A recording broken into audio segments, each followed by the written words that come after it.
Okay, let's talk about creating iSCSI shared storage. Now, I have three virtual machines running here. I've got a domain controller and two domain servers. They are members of the domain. They're not running DCs, they're just member servers. Now, I want to set up shared storage using the iSCSI protocol, and I want to do it so that my domain controller, the one that's on the screen right now, is my um, iSCSI target server. So it's going to actually hold the virtual drives that the other two are going to connect to for shared storage. So, and I'm going to hop back and forth between servers here. So let's dive right in. I'm going to start by installing the iSCSI tools. So I'm going to go to Manage, Add Role. Actually, before I do that, iSCSI is going to be managed from right here. And you'll notice when I click on it, I have to install the iSCSI target server. Okay. So I'm going to go to Manage, Add Roles and Features, and I'm going to select under File and Storage Services. I'm going to expand the file and iSCSI services, and I need my iSCSI target server and my iSCSI target storage provider. And I'm going to click Next. And then I'm going to install those, and it's not going to ask me a whole lot. It'll take it a couple of minutes, but it's not really going to ask me a whole lot other than just installing those, and then I'll do the configuration in the management console after it comes back up. But while this is working, now remember this is DC, this one's going to be my target server. So I want to open up my other two servers here. Let me start with DM1. And for this one, now the iSCSI target has to be installed, and that's going to be the one that hosts the actual files. The ones that connect to them are going to run what we call an iSCSI initiator. And the iSCSI initiator is actually installed automatically, and you'll see it right here. iSCSI initiator, but it's not turned on. So when I click on it, it says, hey, the Microsoft iSCSI service is not running. We need this to be running, and we need it to run automatically every time. Do you want me to take care of that for you? And I click yes, and up comes my iSCSI initiator tool. Now I'm going to do the same thing for my second server, DM2, right here. So Tools, iSCSI Initiator, yes. And then I can minimize that. And that turns on those services, and that's going to come into play when we build our targets here. Okay, so this has been found, so I'm going to click Close. This is installed. So I'm going to go to, not Tools, I always want to go to Tools. It's under File and Storage Services, iSCSI, and now it's telling me that I need to create a virtual disk.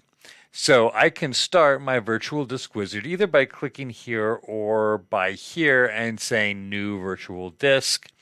So I'll click this one this time, and I'm going to create a new virtual disk. I'm going to do on this server.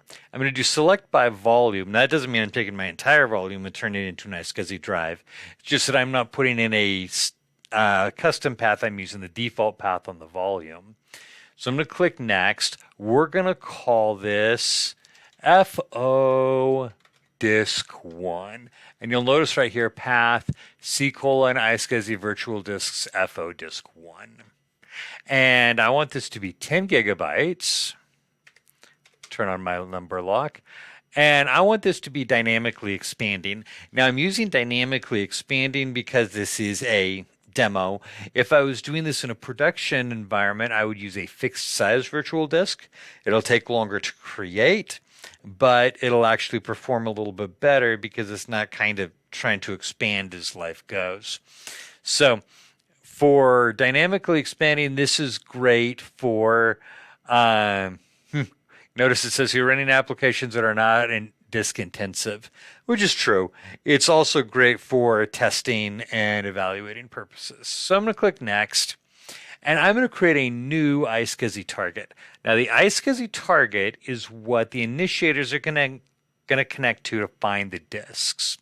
So I'm creating a new iSCSI target, and I'm going to name this Bassett 301 target. Not really creative, but there we go. All right. I need to specify which servers are allowed to access this. So I'm going to click Add, and I am going to browse and do a search for Bassett 301 DM-1, check names, and it does not find it. Let me confirm my machine name. So I'm going to, right here, Bassett 301 DM. Let me cancel that. Bassett 301-DM. Let me try it again using the entire name. So actually, I'm just going to do this. Let me search for Bassett. And, well, we'll find it that way. There's our DM server. Hit OK. And let's see if we can find it. Looks, it finds it. Now, key thing here. This IQN is how we're actually going to connect. Now, we went over and we turned on the SQL, or not the SQL, sorry, the iSCSI initiator, and we had to turn that on in order to get this. I'm going to go ahead and add my other one too.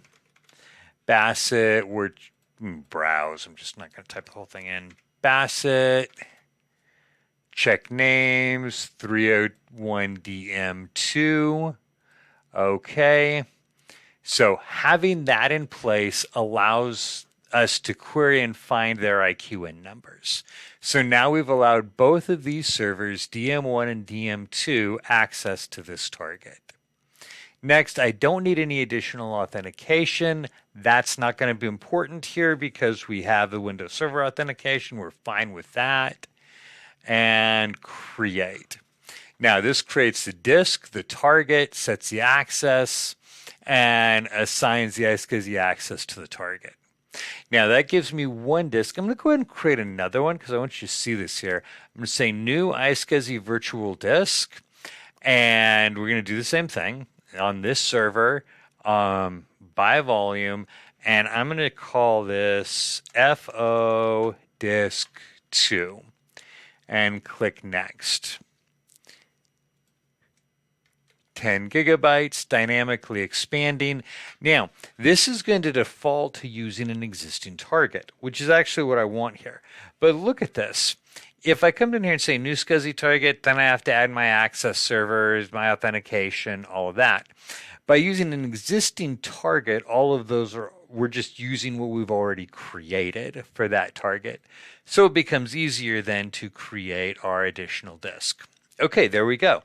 We have installed the iSCSI target server, and we've configured a target and set up a couple of disks on that target. The next step is going to be to connect the clients to those disks.